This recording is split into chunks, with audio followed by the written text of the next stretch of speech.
So it's kind of been put as a project update and legacy discussion. However, I think I'd quite like this to function as more heavily a legacy discussion. So the project update side of things is reasonably short and narrow, and the purpose of that is because the previous project update that we did in January was quite extensive. So people can refer to that for kind of the majority of the things that we've been doing throughout the project. And there's a small amount of kind of updates on some of the things we've done quite recently. So what I'll do is I'll kind of cover the super basic, here's what the project is about, if it plays ball with me and changes to the next slide. It might be being a bit slow and just being a little bit far behind. But essentially the next slide just introduces the team. So majority of you who are on the call tonight should be reasonably familiar with our team. We've got Nicola as the project manager, who's in the call as well today. We've got Helen, the cultural heritage officer, who's also in the call. We've got Nelson, we've got Joe as the two river restoration officers. Jen as the education and training officer, myself as the comms and interpretation officer. We've got Natalie, who's the finance and admin officer, and then we've got Sam and Kamala, who are the current trainees this year. So hopefully you're reasonably familiar with everyone, but if not, those are our faces and what we do. Again, just a sort of quick touch point on what the project area covers. So for anyone who's completely new to the Sherbourne Valley project and watches this recording, this should be valuable, or perhaps is quite new and is only just sort of learning about our project that's on the call right now. The Sherbourne Valley, as we call it, is essentially an area which encompasses sort of surrounding green spaces and natural spaces that are within the project area. So it's all along the River Sherbourne, which flows through Coventry. So the project itself looks to engage people, engage communities, support wildlife and people being able to access the River Sherbourne, and also carry out some improvement works to those green spaces through various means as well. So we've got a couple of key sites that we tend to operate in. Cowan Wedge, Lakeview Park and Charterhouse are those sort of main green sites. And then there's also Palmer Lane. We do a few things in Spon End, in Guphill and in Whitley as well, in terms of regular volunteering sessions as well. So there's a bit of a map there. All of these, this information and kind of learning a bit more about the project, you can do so on the project website, which will be at www.sherbournevalley.co.uk. Okay, so super quick updates. I believe, the next slide just kind of covers the fact that the project update in January is a sort of a long, extensive update, which covered all the things that the project has done essentially since the project was created. So that's on our project YouTube. So if you just search on YouTube Sherbourne Valley Project, you can find our channel. And then if you search for the project update January 2026, it should be, I think, the latest video that's on our channel. So that's how you can find that. And I'd give that a watch if you want to know more about the project and you want to know more about what has been done, particularly within the last year or so. This slide here has got a couple of little bullet points for me as talking points for a few things that have happened since then, just as sort of touch points. But as I said, the majority of the function of today's talk is going to be more of a discussion about the project legacy and kind of how we involve yourselves as volunteers or people with particular interest within the Sherbourne Valley.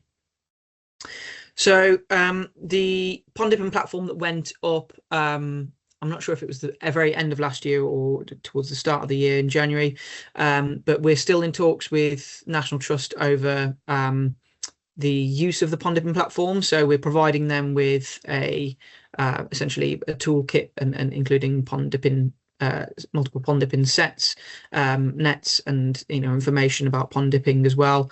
And they're going to be essentially providing that to rent out to local groups, community groups, or sort of perhaps children or sort of education-based groups, basically. So that could be the schools.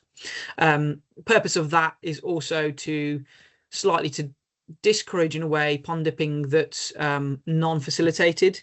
A reason for that is because of the existence of some invasive species in the pond that's already, that was already in Charterhouse. It's been there for a few years, so we want to try and avoid moving that over if possible. So try and make sure that any pond dipping that does take place takes place that's kind of alongside some information and provided tools and things as well, so they can be pond dipping under guidance essentially. So that's pretty much agreed with them. We're just agreeing the finer points of the storage in terms of where they'll do that, and kind of the groups that they'll sort of not hire that out to, but provide that to. So that's basically kind of in the pipeline and should be done very soon. Volunteering sessions, we've been putting on quite a few more since the start of this year. So the ecology group that was sort of restarted towards the start of this year has been really successful. We've kind of now started splitting that into multiple groups within the sort of same day session. So people who are very interested in surveying can perhaps attend both. But then we've also got Nelson tends to do bird and bumblebee surveys is one particular focus, and then sort of very generic other wildlife surveying, which kind of might be focused each particular month on different things as well.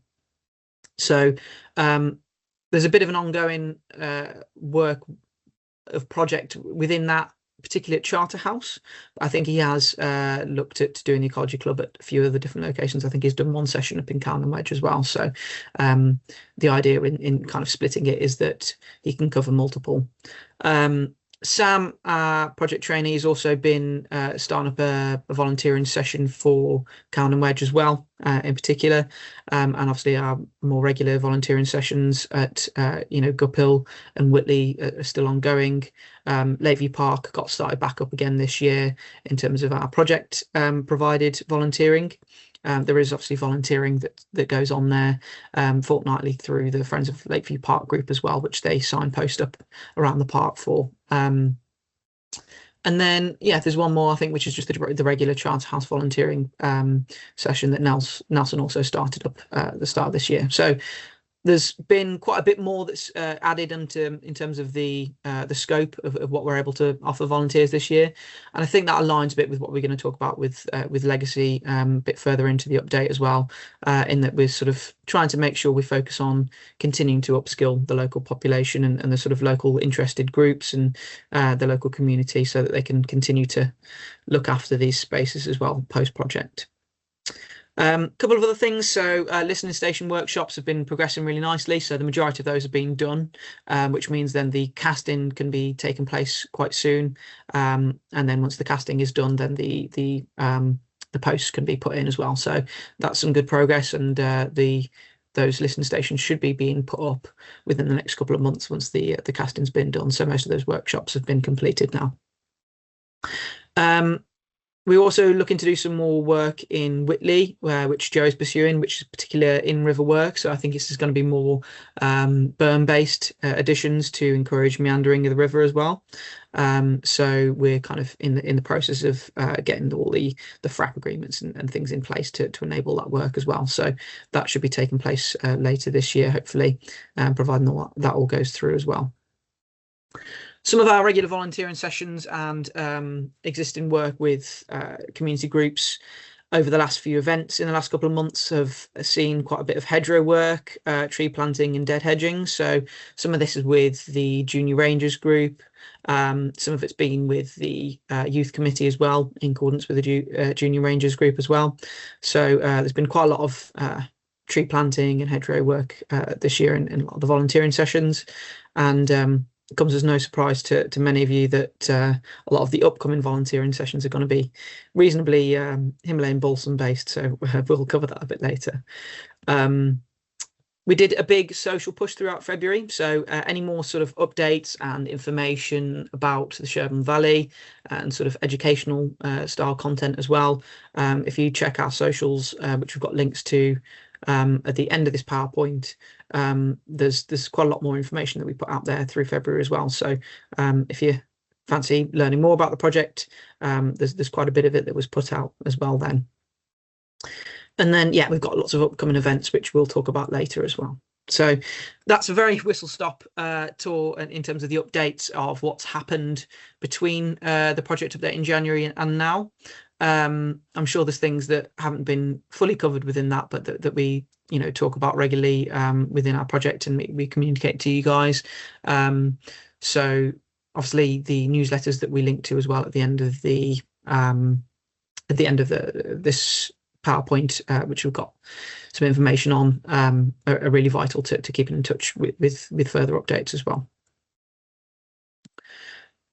So just quickly, I'm going to talk about the sort of different considerations that we're looking at as a project legacy as a whole, just so that you're aware of everything that we're looking at and essentially covering. Not all of this covers things that yourselves as volunteers and people from local communities interested in the project in the River Sherbourne would be interested in, or it's your responsibility to kind of consider within the project legacy. So it's not necessarily something that needs to be discussed as a whole, but it's I thought prudent to make you aware and to be very transparent in terms of everything that we're looking at. So firstly, the responsibilities and ownership over certain things that we're doing within our project. So we've each got our roles, as particular officers, and the project manager as well within the what we do. So those responsibilities that we've got, the activities that we put out, the equipment that we use, and the different actions that we undertake within our roles all need to be passed on essentially to different organizations or individuals, and obviously primarily internally within Warwickshire Wildlife Trust as well. Similarly, relationships and partnerships and those contacts within the communities all need to be passed on in a way which obviously enables the continued work in the area to look after the River Sherbourne. So continue to pass on relationships with landowners, with particular individuals from the council, for example, with communities and those community groups, perhaps groups that we establish or that we support, or groups that we may simply have become aware of through our work on the project, and pass those on to relevant people. And also contractors, which we pass on internally as well, which obviously we may have worked with and have some particular feedback on. So that's another one of the things which we consider. Outputs and assets, so digital assets, resources that we create throughout the project, training materials, data we accumulate in terms of surveying or engagement data, things like that, and also maintenance, so particular features, heritage features, restoration features which we've installed, or interpretation features which we've installed. Maintenance needs to be passed on to those landowners, and also kind of agreements made as well. Volunteering and community legacy, so we'll kind of discuss that a bit further in some of the upcoming slides, but obviously this kind of covers that in some way. So we really want the legacy to kind of consider how we work with volunteers, how we enable those communities to continue working within the River Sherbourne, and empower everyone to make sure that everyone feels that they're capable of looking after the river. So that can cover some self-led groups, some organisations, particular individuals, perhaps in some circumstances, and also the training that we provide as well. Narrative and reputation. So, it should also be considered that the work of the Sherbourne Valley Project is to ultimately to curb and change the people of Coventry's relationship with the River Sherbourne. So we want to really make sure that the positive impact of the project is captured by the local community and the local public as well. So that sort of really positive story of making sure that people appreciate the river that runs through their city. Perhaps particular case studies so that can be passed on for Warwickshire Wildlife Trust to promote and to talk about, and perhaps might be relevant for future work in different areas, or similar projects or restoration works that go on throughout Coventry or even around the country.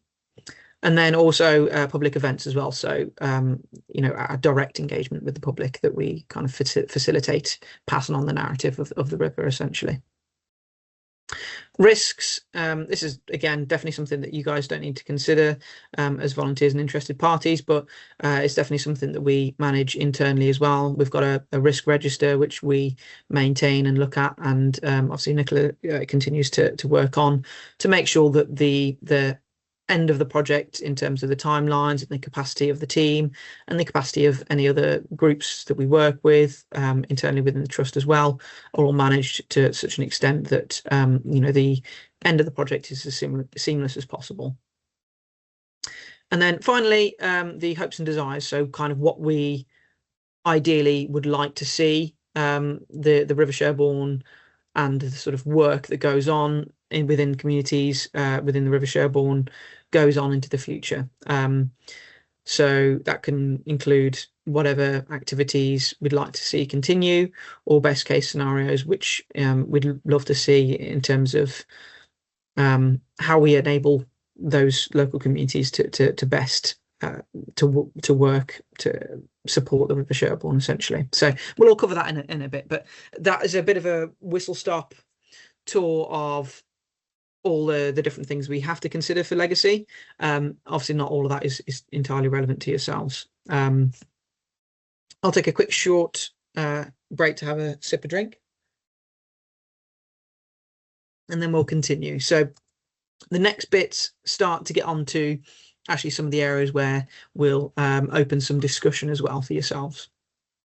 So when we talk about volunteering and ways in which members of the general public can get involved with the project and can also continue to support the river, monitoring and recording is quite a key aspect of that.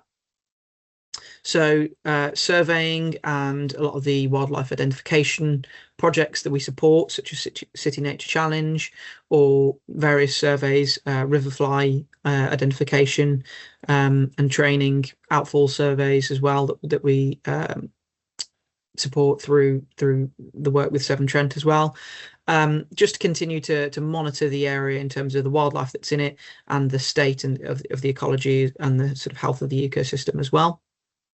That really supports projects like ourselves and also future projects in the area as well. So that's it's definitely an area that shouldn't be overlooked.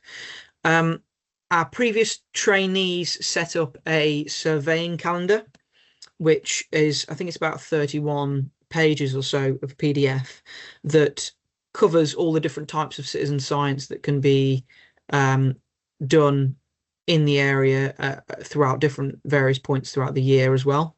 So definitely check that out. That's on our website. You can find that at the Get Involved section, or the it's also a link on the relevant videos and links part as well. So that's on the sort of resources section on the website if you're going from the homepage. So there's a couple of different links to that, but we'll probably also do like a bigger blog post about that, which can also point to City Nature Challenge and other things like that as well upcoming. So within that, we've got a few pages which talk about year-round citizen science. So some of that focus particularly on different organisations that essentially that you can provide data to within your surveying that you might have been trained up to do by ourselves, or that you might do organically as a citizen scientist within the Sherbourne Valley. And it provides all the links to essentially to those organisations that can take and use that data for ongoing projects. So some of that's year round, some of that is focused on particular months as well. So it goes through some of the surveys that you can take part in with during particular months. So if you find yourselves having a few more free more free months in the year, or wanting to support things more so in the summer, for example, then you can look at that calendar and see particular projects and other things that you can support. So a lot of that is something as well that can be sort of handed over, essentially, because it's how your data that you can continue to get, that we've established through these sort of projects and this training that we've been providing throughout the Sherbourne Valley project, how you can then use and provide that data to existing organisations so that you're not sort of left twiddling your thumbs at the end of the project, with no one to essentially send the data to. So that's definitely a really useful resource. But it's also something we're aware that might be something that people might want to perhaps talk about a bit further. So I think it makes a bit of a good stopping point to ask whether anyone's got any points within the chat, any particular things they'd like to see surveyed, or what I'll do is I'll stop sharing real quick and sort of open the floor briefly to kind of get a bit of an understanding of everyone's sort of opinions on wildlife surveying, if anyone's got any particular passions for specific species, or any requests that perhaps we haven't covered so far in the project. Check the chat now that I'm no longer sharing.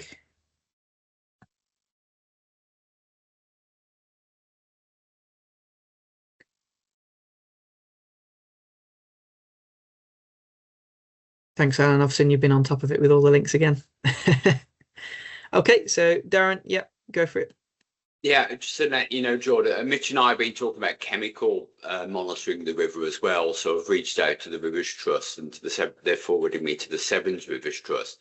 And I think that chemical data to back into the river fly monitoring that Mitch and Colin are already doing on Lakeview, and I know it's been done elsewhere, but being able to have data for Counter Wedge, Lakeview Park and a Charterhouse would be really critical information for us to monitor and to feedback to Severn Trent and to the Environment Agency. Yeah, absolutely. Yeah, that's a very good point. Yeah, there's a few, I think, existing sort of campaigns that promote, sort of Wild for Water and kind of citizen science on rivers, and that's perhaps a bit more tied to outfalls and things like that sort of survey, but particular chemical monitoring that's more of a citizen science based approach can perhaps, yeah, definitely be of some use. I know there's ongoing monitoring by organisations such as Severn Trent, but yeah, citizen science based one could be one to look for. Yeah.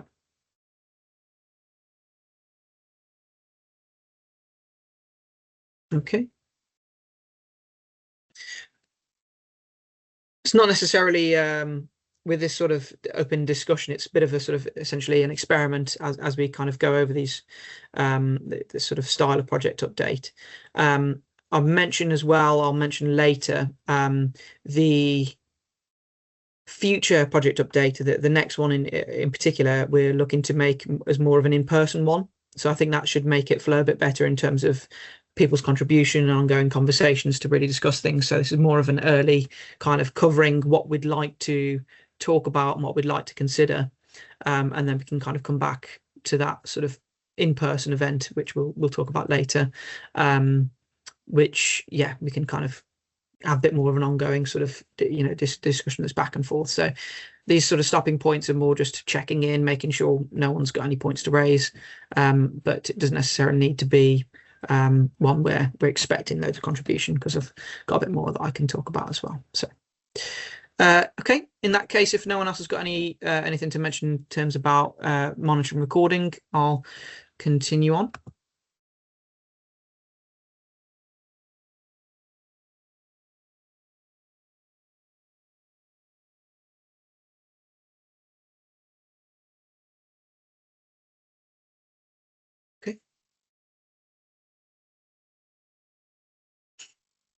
So the next few parts talk in particular about volunteering legacy and how we support you guys as volunteers. So I'm aware that the majority of the people in the call at the minute volunteer in some format, or are part of an organisation that either has existed as volunteers in the past and kind of set up as a Friends of group, for example, with the Friends of Lakeview Park group, or volunteers in some format within the project. That might not be everyone. I didn't quite check everyone's names coming into the chat, but the majority of people are most likely volunteers that are on this call, and that might also listen to this in when we put it online as well. So the next few slides are going to cover a few of those things in terms of existing groups, partner organizations, and how perhaps contacts with our project can be maybe passed on to those groups, or those groups can continue to support certain work that you do. We can also talk about training that we provide as well, and the volunteer leadership program, which we're kind of setting up this year as well. So firstly, just a bit of a few kind of bullet points to capture the established groups that we are talking about here. So we've got the Friends of Lakeview Park group, which we supported in terms of the setting up. A lot of the group are long-term volunteers of the project, which look to basically continue to support work in the park and to really maintain the Lakeview Park in a very organised format going forwards. So the setting up of that Friends of Lakeview Park group has been really, really positive, and we continue to support them in several different ways, but we're also looking to continue the facilitation of how that group can be essentially upskilled to be more of a sort of self-led organization going into the future of the project. And obviously on continuing discussions are going to be ongoing with the passing over of any communications and things like that as well, so that we kind of leave that group in a sort of format where you guys feel comfortable that you've got the right sort of connections in the area as well. But obviously that's sort of ongoing talk.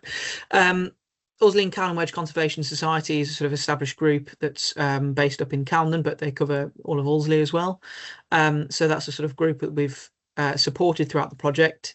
I think a couple of them might be attending tonight. I know Stephen Veazey was looking to join as well.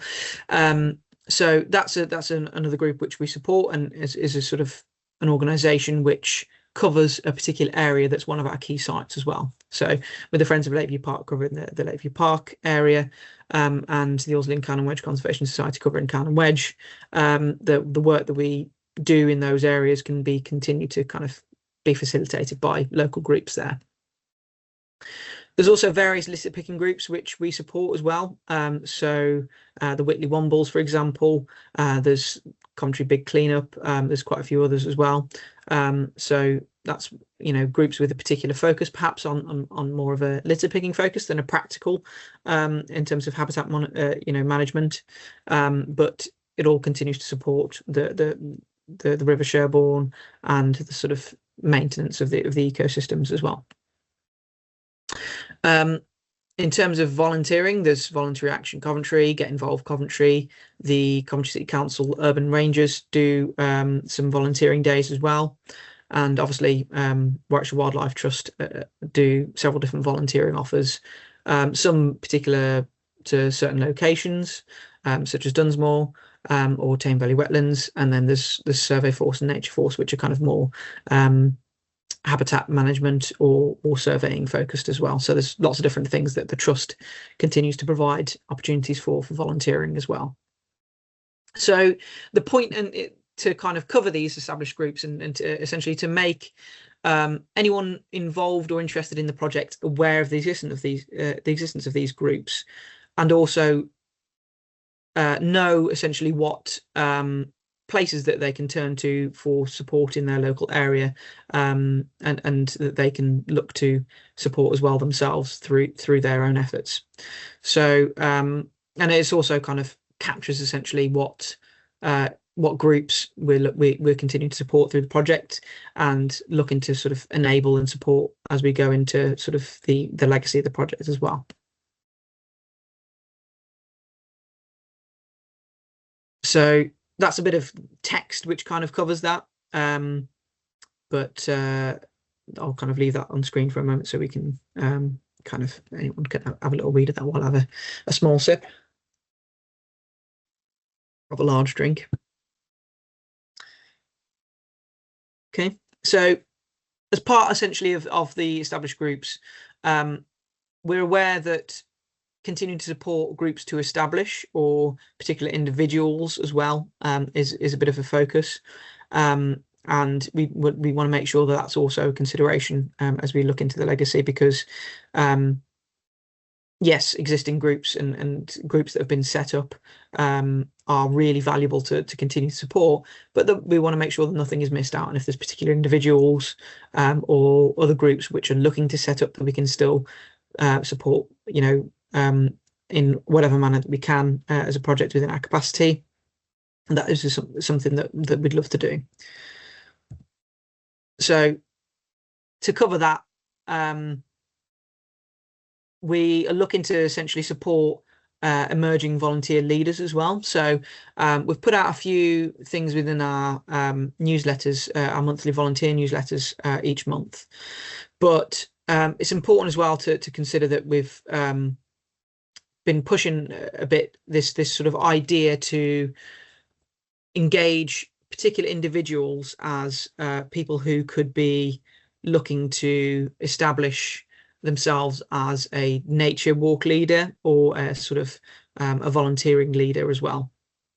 So this can be more of an individual basis compared to a particular group, but then obviously, those groups can pass those details on to the individuals within their group, and then whoever has the capacity or desire to kind of be further enabled or supported through training can then seek to do so. So the wellbeing team that's central within Warwickshire Wildlife Trust has been putting on this programme of looking to support emerging volunteer leaders, particularly with nature walks.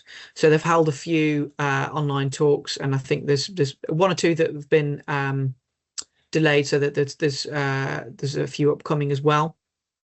I'm not sure.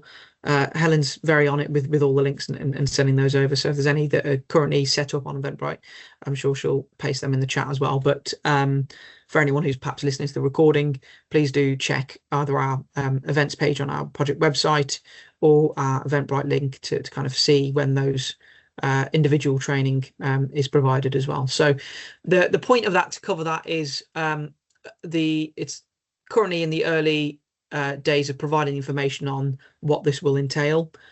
So gaining an understanding of what these particular individuals are seeking to do or gain from that support, and kind of translating what support that they're able to provide and the training that they're kind of looking to give, and making sure that sort of is a fit between the individual and the wellbeing team that are kind of hosting this for us. And then from there, looking to kind of train and upskill those individuals. And that hopefully then can continue on the legacy of, for example, the wellbeing walks that we put on monthly as a project as well. And then maybe some of the surveying walks, the ecology club, that sort of thing as well. So if we can enable particular individuals, that can then facilitate the ongoing individual-led walks and activities which the project currently do. So we're trying to cover all bases, essentially, not only the practical volunteering, but also the activities that we do as a project, in terms of how can we enable this to continue going forwards. I think that makes a good another stop point to have another discussion point again. So if there's anything that any points that people have got to raise, perhaps anyone from any particular organisations that have anything to kind of to mention. I know, Darren, I think you've been putting a couple of things in the chat, which is great. So yeah, anyone's welcome to kind of jump in and talk about either their organisations or provide any sort of questions or things to discuss as part of Legacy. Darren? Yeah, I think what the project's been really good at is that the whole river approach, and bringing together the various group sets. The first time it's being done, and I think it's really important that we continue that. We've got a few holes in between the key sites, which I've just put the post on, but sort of upstream of Citizen and then downstream of the city centre. But having this river-wide approach is been really quite unique. We've got the Friends of the River Sherbourne Facebook page, which has over 2,000 followers on it, and I think as part of Legacy, conversation about, can we use that as the mechanism to move us forward? Or do we want to keep the Sherbourne Valley project as a working title, or do we have this Friends of the Whole River Sherbourne, which the local groups can sort of sit beneath, and some discussion about, well, should we be having a committee to move that from a passive Facebook page to an active river focused project? I'm going to avoid the word project, but friends group to continue the good work of the Sherbourne Valley project. So we do cover that in the presentation a bit later as well. So that's again something that we share in terms of a bit of a desire in terms of going forwards as something we're looking to support and facilitate to make sure essentially that there's this river-wide approach to the legacy in terms of enabling different organisations and groups to link up together to support each other and support the River Sherbourne as a whole, because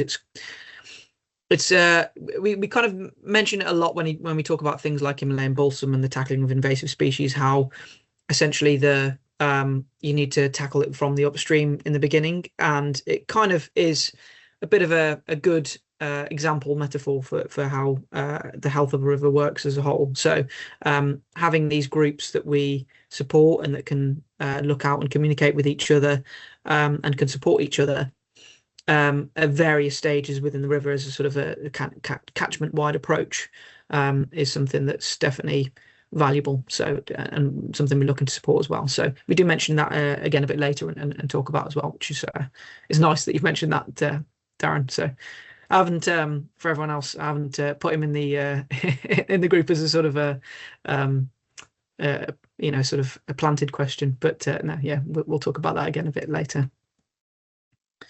Ian's put something in the chat as well. So a particular contact within the trust. So yeah, again, kind of as we mentioned earlier with the legacy in terms of all the things that we're considering internally, the sort of exact way that we pass on communications internally within the trust is something that we're talking about as well and discussing.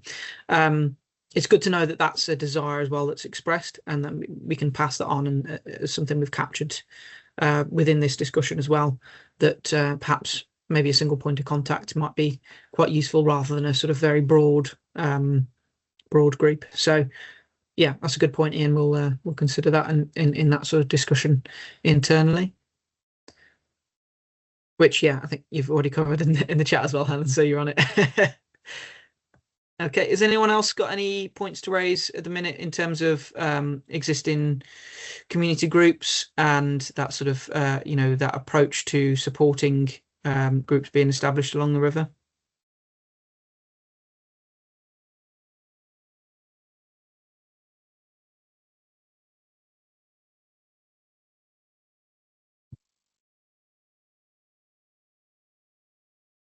Okay. In that case, yeah, if anyone puts anything in the chat in the next couple of seconds, if they're in the middle of typing or something like that, Helen and Nicola, just unmute yourself and tell me to stop. But yeah, I'll move on from there then.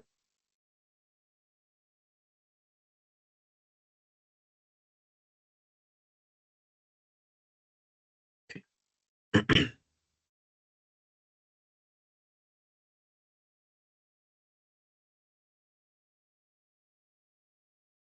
So partner organizations. So obviously, I suppose reasonably selfishly, but also as an understanding as well within the work that we're doing as a project and the ease of being able to support everyone, we're looking quite heavily into how we can continue to support individuals and local groups as a trust.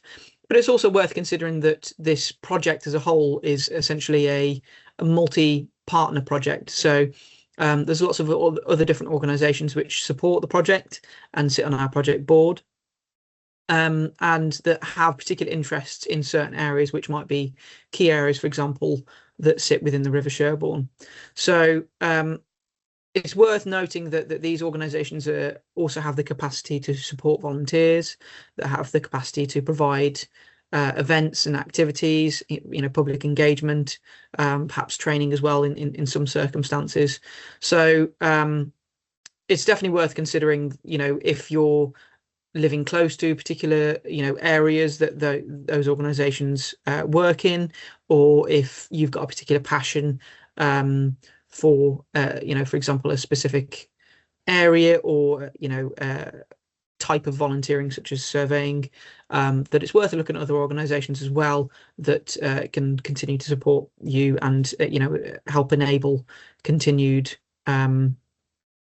local people looking after the River Sherbourne, essentially. So National Trust, John Muir Trust, and Historic Coventry Trust, as a sort of a key example, are all organisations which are involved within Charterhouse Heritage Park and can facilitate engaging the public through various activities, through their land, and through volunteering as well within that particular site. Obviously, we've mentioned some of the kind of more community-led organisations before for other areas as well, such as Lakeview Park and Calne Wedge, and then a lot of the other areas in terms of the kind of the partner organisation tend to fall under Coventry City Council. So they also have their ongoing projects which facilitate volunteering as well, such as the urban rangers as well. So yeah, it's definitely a consideration in terms of actual legacy as well.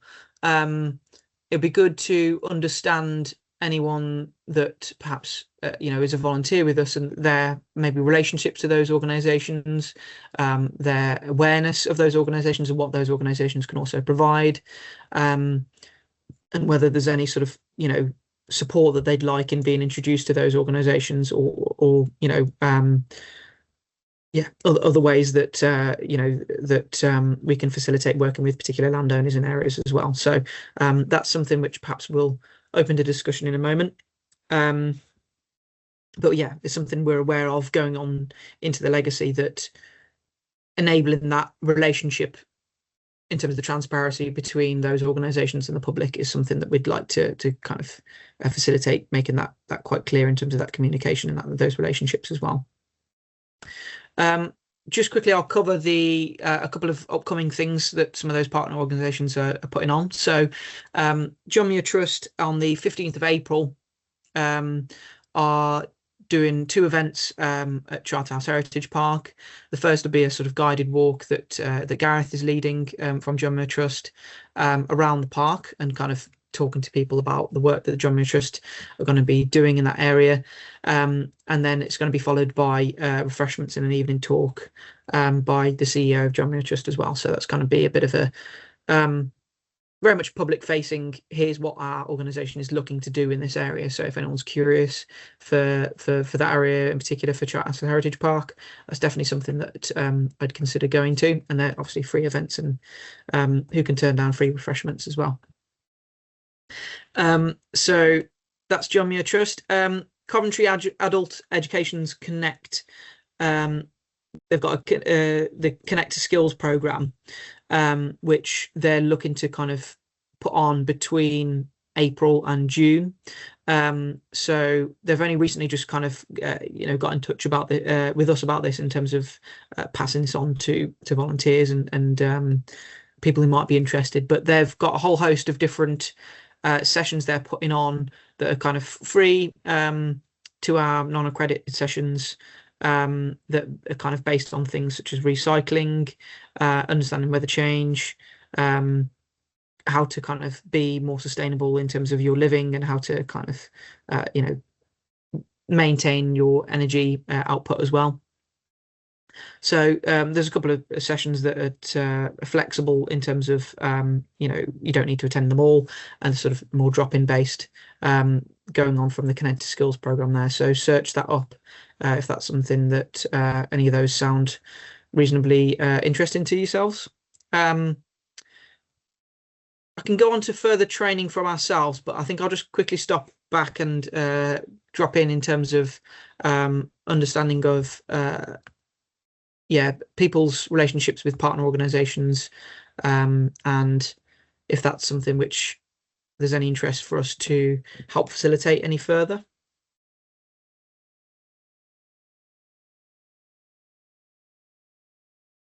one sort of example, while people kind of consider, if there's anything to bring forward, is that annual surveying calendar as well, which I mentioned at the start of the project call. That has links to a lot of external organisations which can enable citizen science and would obviously value data being contributed as well. So that's worth considering too.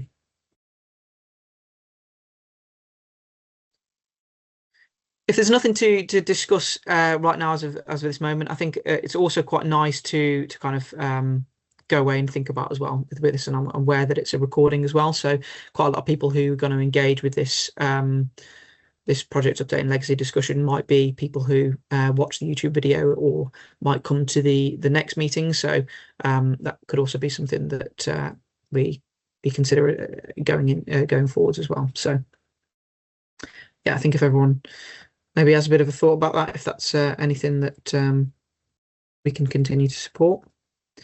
I'll jump back in.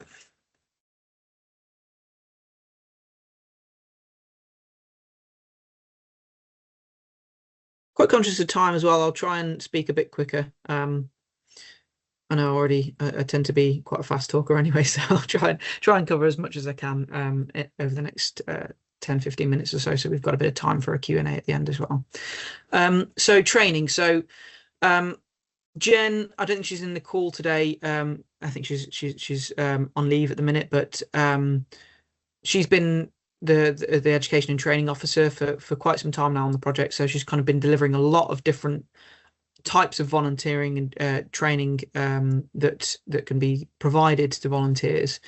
So that covers riverfly monitoring, outfall safari training, junior rangers. Some of it's perhaps particular species focused, or I suppose animal group focused. So amphibian and reptile training, wildflower and plant ID as some examples as well.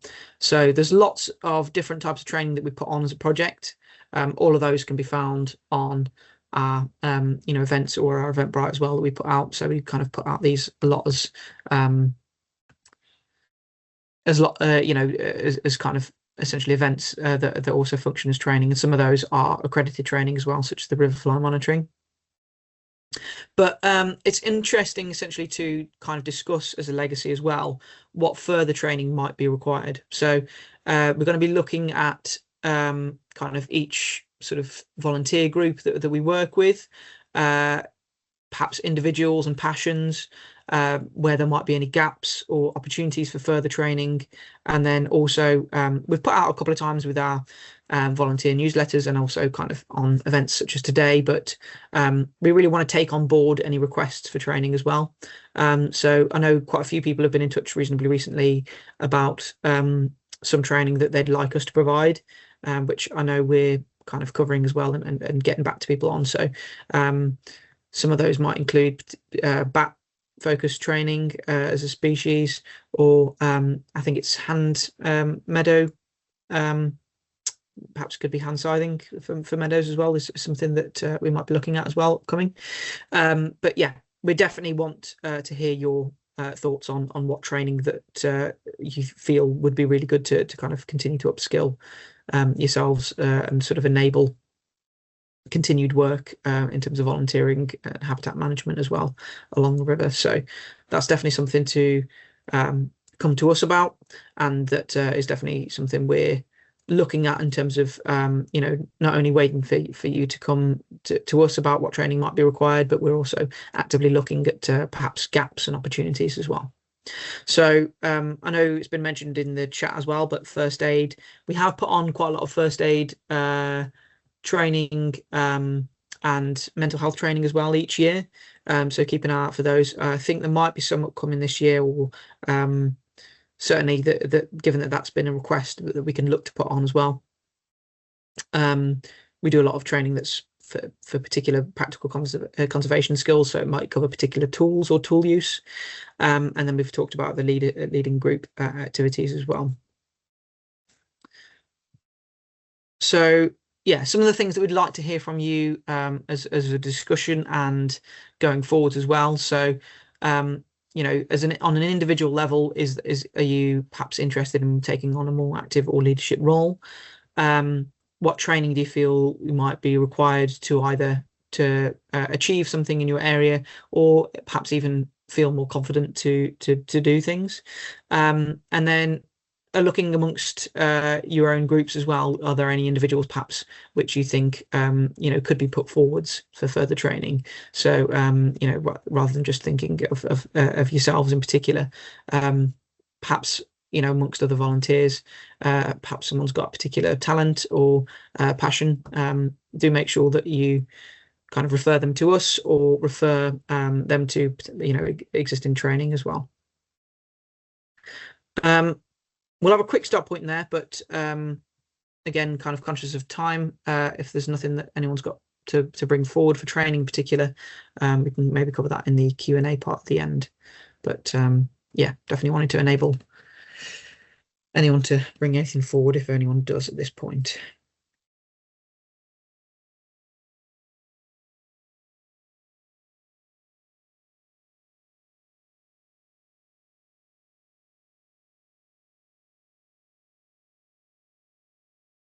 Okay.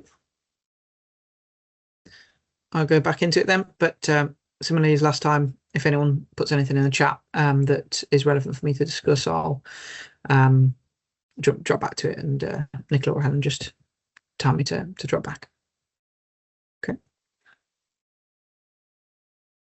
For those who are listening online as well, feel free to put things within the comment section of the YouTube, or perhaps even on whatever social platform you see it shared on as well. We'll keep an eye on those to keep an eye on any questions or suggestions that are put forward about training or about the project legacy as a whole as well. So please do put things within the chat functions on whatever way you're interacting with this video as well. Okay, so the legacy in terms of the story of the Sherbourne. So I kind of mentioned towards the start, but the point of the River Sherbourne, the sort of the project as a whole for the Sherbourne Valley project, has been to kind of curb and change its narrative to really make the people of Coventry appreciate the River Sherbourne. So that's something we're considering in terms of legacy as well, and how we facilitate that narrative to continue. So we're obviously doing that through interpretation, through social media, through the events that we'd put on, the resources that we are creating and we provide as well. So that's definitely something that we're also considering and looking at. We also talk about the legacy in terms of the narrative at our project update events, and the things like the Coventry River Festival as well. So this is the point where I mentioned that we'd kind of come back to kind of talk about this perhaps wider consideration of a group, or maybe a collective or network that could be established between community groups that exist on the River Sherbourne, or organisations as well that support work in the area. So essentially, to put forwards, we're looking at this at the minute in terms of how best do we think is it going to be to facilitate this? Is it going to work quite well under perhaps either one banner as a sort of a larger Friends of group, or will it be easier to kind of support existing groups to connect with each other and form this sort of network of existing groups, so that everyone's enabled to kind of support each other, to communicate, and form a sort of a wider picture of what the River Sherbourne should look like, and how upstream areas might affect things further downstream. So, for example, if the Allesley and Cowan Wedge Conservation Society are looking to do some balsam bashing sessions in the future, then how do we facilitate the communication between them and, for example, the Friends of Lakeview Park group, so that perhaps individuals from either group can support each other,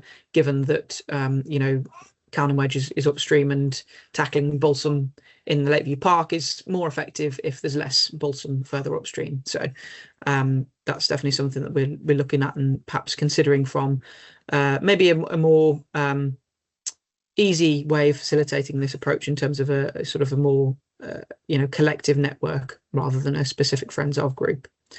But having said that, if there's, while we're discussing legacy and discussing things with particular groups that we work with, that's something that we're considering.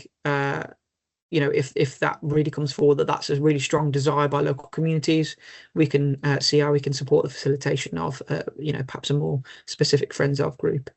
It's worth mentioning that there are Friends of group pages on Facebook. So there's a Friends of the River Sherbourne page on Facebook.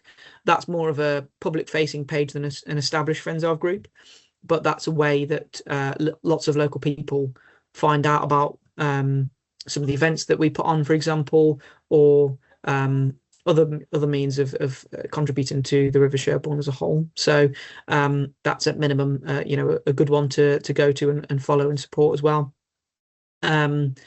So perhaps that can be sort of facilitated in terms of a way to support this network or collective of people within the communities. Okay. So I'll cover, I think what I might do is sort of fly through the next few slides and then have a larger kind of opportunity for people to discuss further at the end. So some hopes and ideals for the future. So ideally what we'd like to see as the project is a bit of a couple of bullet points here that we capture, but we're essentially leaning from this direction of here's what we think might be existing activities and things that go that happen along the River Sherbourne that by the end of the project we'd love to see continuing. And then there's also sort of best case scenario from the sort of really high hopes of the most ideal ways that we can see activity ongoing on the River Sherbourne as well. So that covers things like riverfly monitoring, balsam bashing, or this perhaps connected network that could be established, would be a lovely best case scenario that really covers the whole Sherbourne. So I'll pause there for a second. And so that people can kind of have a bit of a read of that if they're engaging with this from the sort of the recording online, but or anyone else has a moment to kind of read some of the things that are on screen there. But that's some of the things we're considering that ideally we'd love to see ongoing past the project. So some upcoming events for volunteers as well.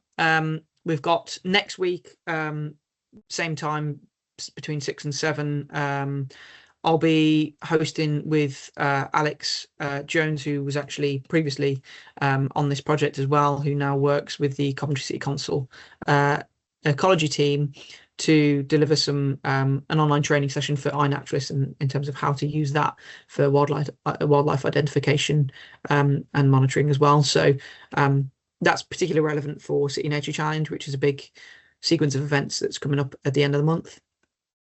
And then we've got some of those volunteering sessions, which I mentioned at the start of the update, that are ongoing volunteering sessions in the area as well. So Charterhouse, Whitley, Lakeview Park, and then and Junior Rangers as well. So we've got those upcoming on the 17th, 23rd, 25th, and 27th as well. City Nature Challenge is the end of this month. So it's a kind of 4-day long weekend between the 24th of April and the 27th of April, where ourselves and several other organisations throughout Coventry, Warwickshire and Solihull look to facilitate events where we get members of the public coming out, registering wildlife using the iNaturalist app to kind of essentially try and count as many species as they can see in an area as quickly as possible to kind of do it in a sort of challenge fun format. So there's a whole host of activities going on through Coventry, Warwickshire and Solihull. So feel free to either take a screenshot of this if you're on the talk at the minute, or pause if you're on the recording.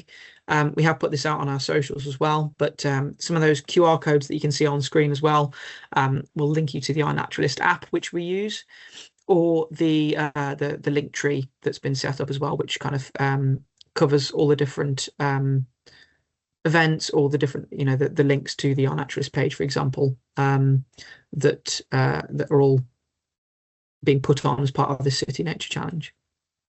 You'll see a lot more about City Nature Challenge on our socials upcoming as well as we promote it throughout this month. Another thing upcoming is the River Festival Coventry. So we've got 2 this year. We've got 1 in autumn and 1 in the summer. So for the sake of kind of recency bias, we've got some information about the Summer River Festival here. So that'll be at Fargo Village between on the weekend of the 6th and 7th of June. And then the one that's happening in autumn is happening at Charterhouse, and I think that's the 19th and 20th of September. But tell me off, Helen, if that's not the right dates. I'm pretty sure it is.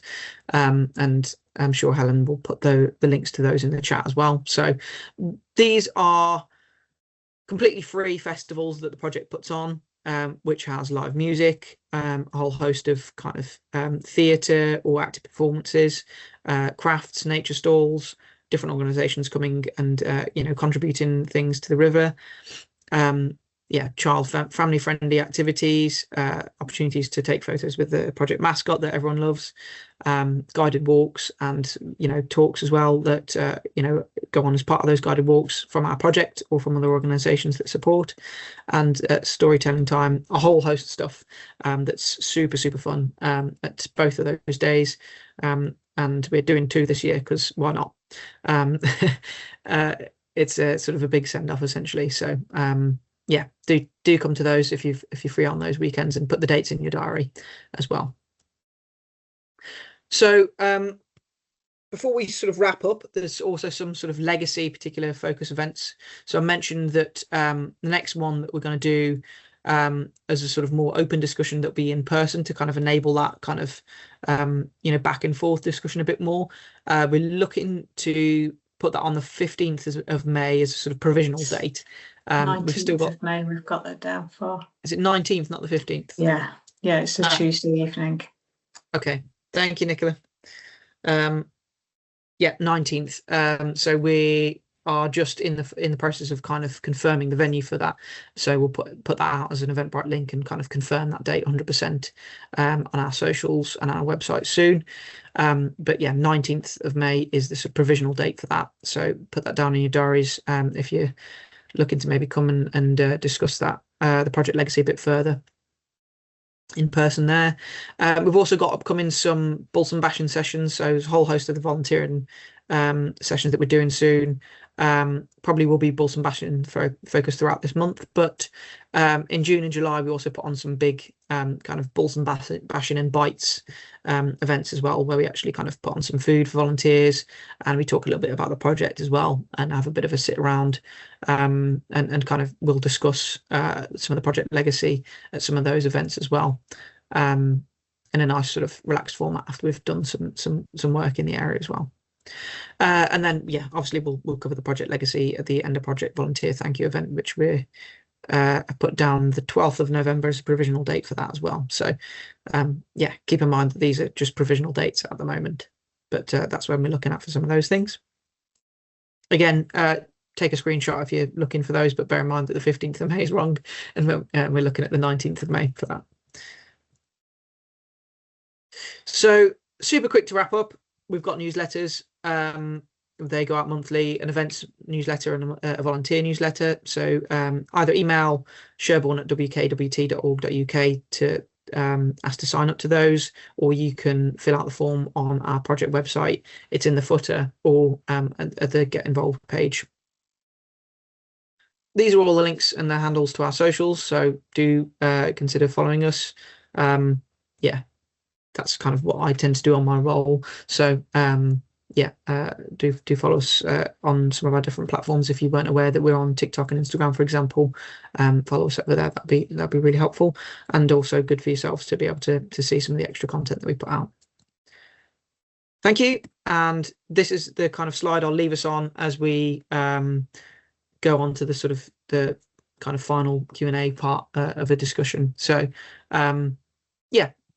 there's some of the kind of points of what we'd like you to consider as we talk about the kind of the legacy going forwards. So Perhaps what I'll do is I'll copy paste that and I'll put that in the chat as well if I'm ending the stop sharing part here. So I'll do that now, and then yeah, start and thinking of anything else that you want to discuss or talk about. Hopefully it's been useful to kind of show and talk about the things that we're considering for legacy and some of the upcoming things that we've got and some key dates. And you know, at the very least, then you've got some kind of things to go away and think about that you can be aware of, that we're going to be looking to put on in terms of training, or that we're considering going forwards. And then yeah, that might hopefully open up some of the floor to some discussion going forwards and into the next legacy meeting as well.